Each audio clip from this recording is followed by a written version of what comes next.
Hello and welcome to the lecture for the second part of Chapter 1 in our class. In this lecture, I'm going to talk about a couple of things you may have heard about in the news, budget deficits, and then the national debt. I want to describe what those are. They're distinct from each other. I want to talk a little bit more about microeconomics, and that really centers on supply and demand and how that affects all of us. I'll talk about different types of competition, and then we'll talk about briefly about trends in the business environment. So the federal budget deficit occurs when the federal government spends more money than it takes in.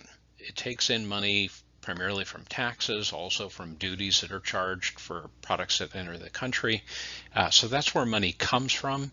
And of course, they spend money on Social Security and on the highways and on the military and all different kinds of things, federal benefits that people earn. So all of that is money that goes out. So if the federal government spends more than it brings in, that creates a deficit. The accumulation of all past deficits since we started in 1776, that's the national debt. The national debt right now is a little over $30 trillion, which works out to about $92,000 per person. So one thing to think about is, well, who is that owed to? Well, it's owed to anybody that purchases U.S. Treasury bonds. So as an example, if you work somewhere and there's a 401k plan there for your retirement, one of the investments in that 401k plan may be U.S. Treasury bonds. They're considered very low risk and they have a return. So if you have invested in those, you have effectively loaned money to the federal government, and that's what comprises that national debt. That's who it's owed to. So it's inaccurate to, a lot of people make the mistake in comparing the finances of the government to the finances of a family. Well, we can't keep spending more than we're bringing in forever, that sort of thing. Well, where that analogy falls apart is that your family can't borrow money at ridiculously low rates like the federal government can, and your family can't print money when they need more like the federal government can. So that's where that kind of connection falls apart a bit. The one thing I would say about federal deficits, though, is it does represent a transfer of wealth. So part of the federal budget is spending money on interest to pay the people that have lent the government money, that $30 trillion. They have to pay interest on that. So that interest is paid from the taxes of working people, and it flows to people that have enough wealth to invest in government debt. So it's a transfer of wealth from lower income people to higher income people. Here's a chart that shows for about 20 years or so there, what has happened with the federal budget. And you can see in some years in the late 90s, primarily because of the tech boom, there was a budget surplus, meaning the government brought in more money than it spent. So that has happened in my lifetime. And most of the other years represent deficits where we spent far more than what we took in. Sometimes that's necessary if there's a war or a pandemic or something that's significant like that. The key thing is to look at it as a percent of the gross domestic product. So that's, somebody that has a personal income of $1 million can afford more debt related to their house than somebody that makes $100,000. Well, the same thing, as the size of the economy gets bigger, we can handle larger debt from the government. So microeconomics here, I want to really talk about supply and demand. So at the heart of every transaction, as it says here, is an exchange between a buyer and a seller. I want to buy a picnic table. I go to a store, I buy the picnic table or a car or whatever. So there's a seller and a buyer involved, and there's an exchange that takes place. So what determines the price at which that exchange takes place? Who determines that the picnic table should be $500 or whatever the case is? That's impacted by two different things. It's impacted by the demand. That's the willingness of buyers to purchase goods at different prices. In theory, the more expensive something gets, the less people are willing to buy it. And then the other force is supply. That's the willingness and ability of suppliers to produce goods and services at different prices, meaning at some prices it's so low that the supplier says, well, I can't make money doing that, so I'm not going to be involved. I'll be out of that business. So the demand curve looks like this, and gasoline is a really good example. So we have the price per gallon of gasoline along the y-axis there, the vertical axis, and then we have the quantity of gasoline. And in this case, because it's a demand curve, this is the quantity of gas that you would be willing to consume each week, as an example. So if the price were $3.92, or no, $4.06, a little over $3.90 there, then you would be willing to purchase about 12 gallons of gas a week. Now, if the price fell to $3.36 a gallon, you can see you'd be willing to purchase about 22 gallons per week. So the lower the price gets, the more people are willing to buy more of it. Now the supply curve goes the other direction. So the lower the price is for a gallon of gas, the less interested gas companies are in drilling for the oil and then refining the oil into gasoline and all of that. So the lower the price, the less their interest is. When the price climbs, they're willing to pump and refine more. The point where those two graphs intersect with each other is called the equilibrium price. So absent anybody trying to manipulate the market for any reason, the price that people are going to pay is going to be where the what I want to buy at a particular price is equal to what suppliers are willing to supply at that same price.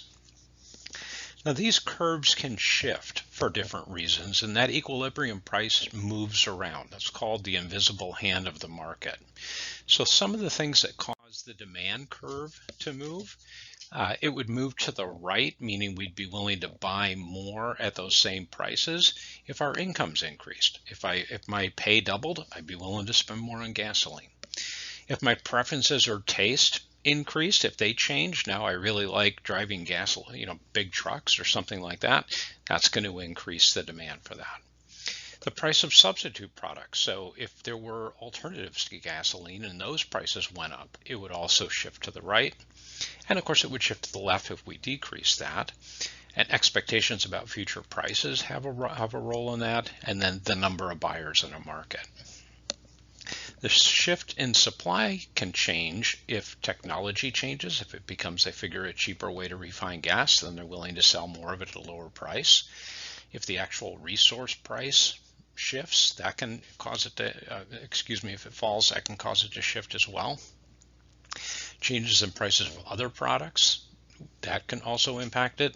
If the number of suppliers increase, then there's going to be fighting between the suppliers, and they'll try to gain their market share back with lower prices. So they'll supply more at lower prices, and then taxes also have a role. So a little bit about different types of competition. So in the case of pure competition, that's where there's a large number of small firms. The products they sell really can't be differentiated from one another. They're all kind of the same. Both buyers and sellers have clear, good, transparent information about what's going on in the market. And there's low barriers to entry, meaning it's not an expensive business to get into. As an example, if I wanted to get into making electric cars, that is really difficult to get into that in terms of licensing and all the expenses for building a factory, all of that, that's a very high barrier to entry. If I wanted to get into the market for building picnic tables, that's really low.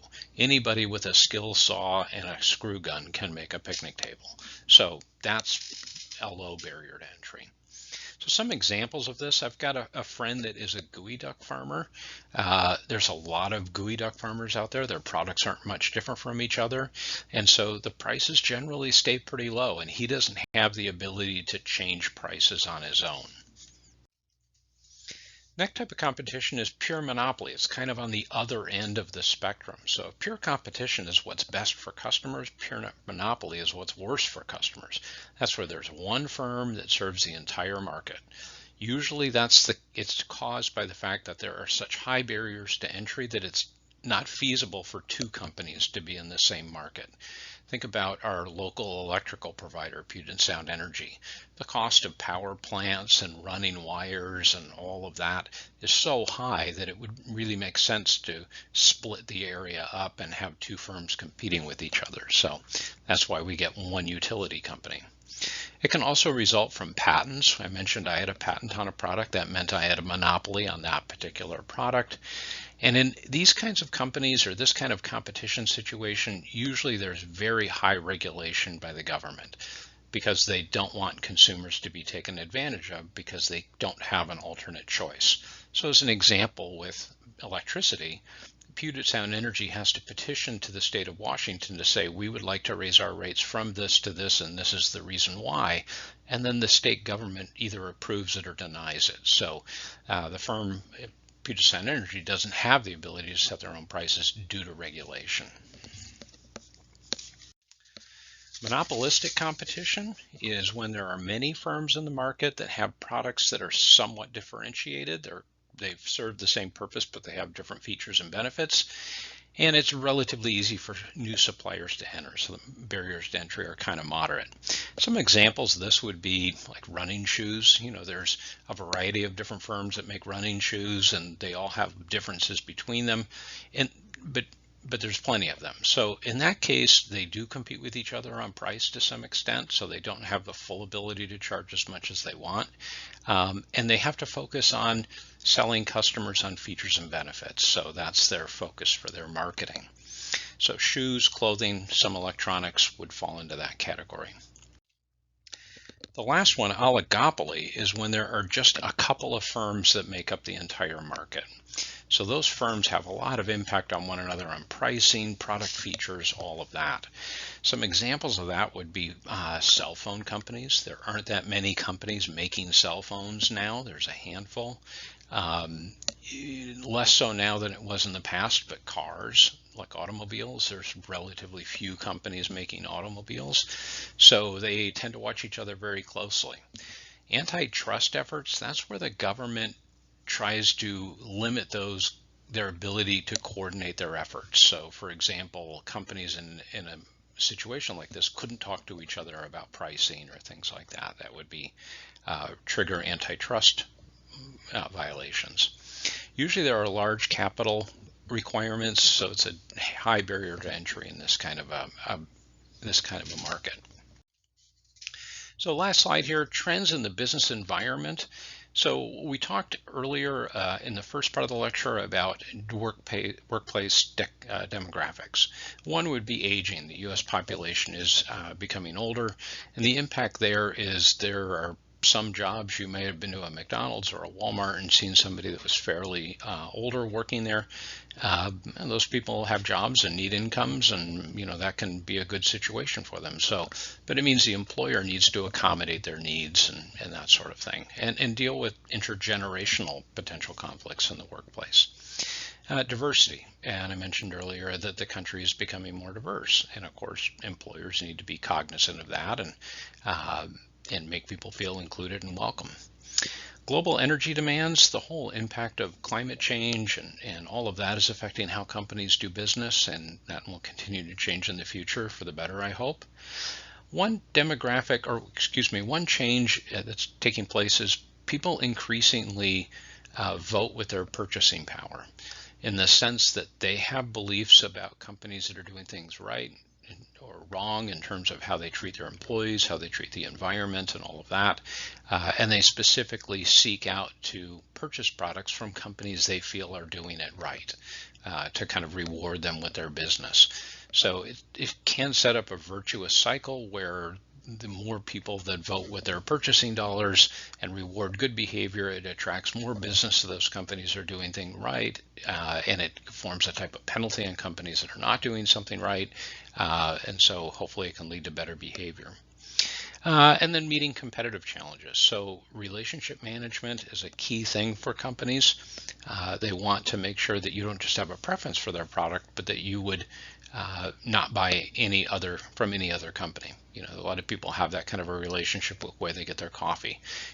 If they can't get it from Dutch Brothers, they don't get it at all, or name your supplier. So that's important, and companies have all kinds of ways of doing that. And then a lot of companies form strategic alliances. So they partner in effect with another company to say, you're good at this, we're good at that. If we work together, we'll both benefit. So that's the end of the lectures for Chapter 1. I appreciate your attention. Thank you.